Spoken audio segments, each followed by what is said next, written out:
Hello, hello, hello. Good afternoon. Guys, tingnan natin yung ginaganap na bazaar dito sa mall. Nasa second floor sila guys. Tingnan natin yung mga binibenta nila. Ayan guys, may mga gold plated sila ng mga accessories. Parang pang Indian ata yan guys. Tapos karamihan guys, yung mga binibenta is puro mga abaya.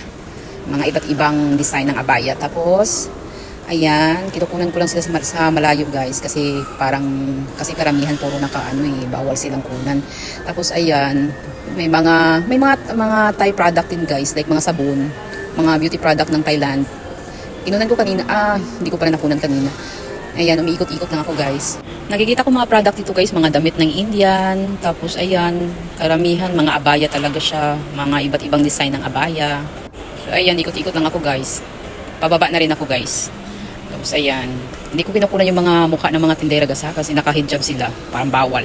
So hanggang dito lang.